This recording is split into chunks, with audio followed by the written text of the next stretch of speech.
कि ईवीएम द्वारा इलेक्शन नहीं होगा, पेपर बैलेट द्वारा होगा। तो फिर हम ये काला शीशा सफेद शीशा आपको क्यों दिखा रहे हैं? ये जो ईवीएम में मशीन होती है, ईवीएम का जो वोट होता है वो वोट नहीं होता है, वोट सिर्फ वीवीपैट का होता है।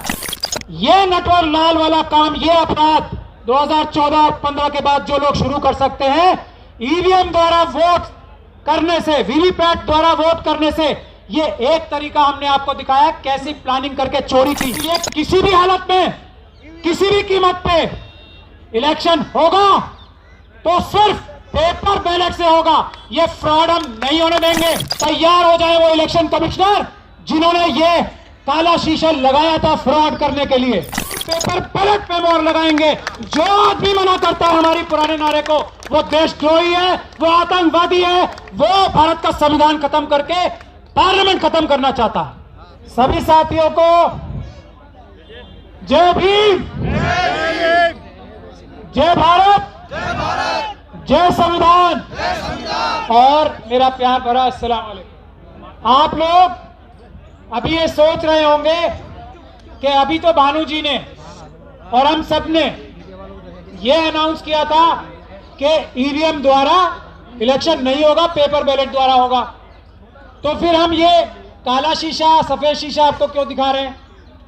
ये तो हमारे साथ बड़ा फ्रॉड हो सकता है। इलेक्शन कमीशन या प्रधानमंत्री नरेंद्र मोदी जी ये बोल सकते हैं कि चलिए हम काला शीशा लगा के हटा देते हैं, सफेद शीशा लगा देते हैं। ऐसे धोखे में आने वाले हम नहीं हैं। ईवीएम हटाओ, देश बचाओ। सुन लीजिए, सुन लीजिए, ईवीएम हटाओ, देश बचाओ। ये हटाओ, देश बचाओ। ये हमने डिमॉन्स्ट्रेशन यहाँ पे इसलिए कराई थी क्योंकि एक फिल्म आई थी, एक था नटवर लाल। देखिए कितनी महत्वपूर्ण बात मैं आपको बता रहा हूं। सुप्रीम कोर्ट ने यह ऐलान किया था 2013 में सुब्रमण्यम स्वामी साहब की पिटीशन में कि ये जो ईवीएम में मशीन होती है, ईवीएम का जो वोट होता है वो वोट नहीं होता है, वोट सिर्फ वीवीपैट का होता है। वीवीपैट से ही वोट गिना जाता है। तो जब सुप्रीम कोर्ट ने यह डिक्लेयर कर दिया कि वोट सिर्फ वीवीपैट का वोट होता है और कोई वोट ही नहीं होता, यह भारत देश का कानून है, तो किसी नटवर लाल ने 2014 के बाद, आप सब लोग अंदाजा लगा ले कौन नटवर लाल था वो, ये 2014 और 15 के बाद से स्कीम हुई है काले शीशे की। ये नटवर लाल वाला काम, ये अपराध 2014 और 15 के बाद जो लोग शुरू कर सकते हैं, ईवीएम द्वारा वोट करने से, वीवीपैट द्वारा वोट करने से, ये एक तरीका हमने आपको दिखाया कैसी प्लानिंग करके चोरी की। ऐसे हजारों तरीके और हैं। इसीलिए किसी भी हालत में, किसी भी कीमत पे इलेक्शन होगा तो सिर्फ पेपर बैलेट से होगा। ये फ्रॉड हम नहीं होने देंगे। ये इलेक्शन कमीशन है जिसने एक काला शीशा लगाने की साजिश की। कौन सा इलेक्शन कमीशन था वो अपराधी है, और उसकी अपराधी जो प्रोटेक्शन है ना, धारा 324 में, आर्टिकल 324 में, वो अब खत्म हो चुकी है। तैयार हो जाए वो इलेक्शन कमिश्नर जिन्होंने ये काला शीशा लगाया था फ्रॉड करने के लिए, वो तैयार हो जाए, उनके खिलाफ मुकदमा दर्ज कराया जाएगा। पहले अभी आप देख लीजिए, ऐसे हम बेवकूफ नहीं हैं। एक हम बचपन से नारा लगाते आए हर इलेक्शन में, मोहर लगेगी किसी भी जगह, वो नाम नहीं लेना है, मोहर लगेगी कि जरा बटन दबाओ।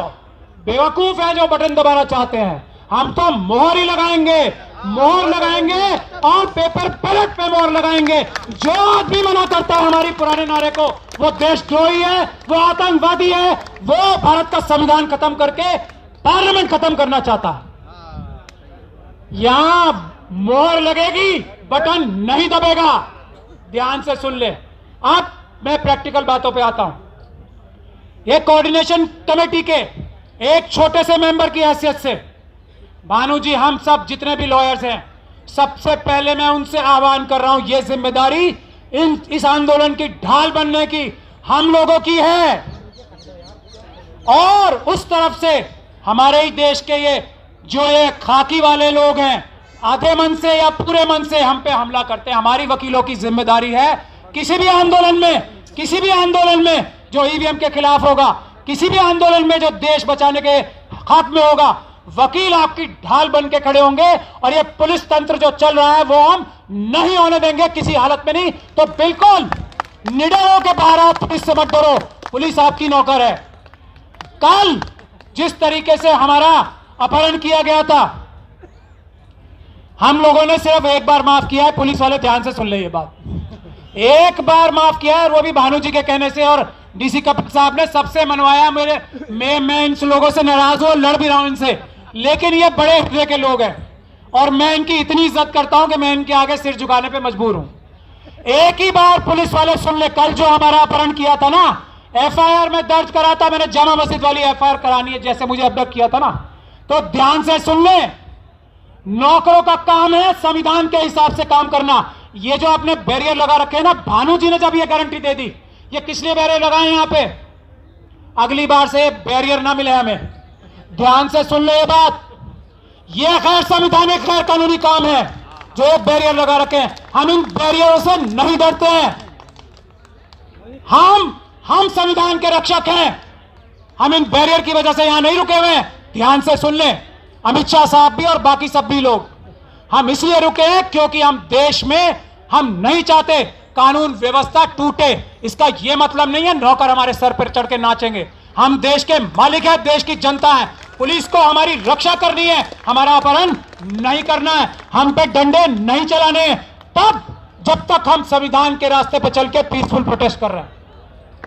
पहली चीज मैं ये बता रहा हूं, और ये सबसे बड़ी जरूरत है इस आंदोलन को आगे ले जाने की। हम वकील लोग जिम्मेदारी लेते हैं कि पुलिस आपको तंग नहीं करेगी। पूरे देश में आंदोलन करने के लिए हम जिम्मेदारी लेते हैं।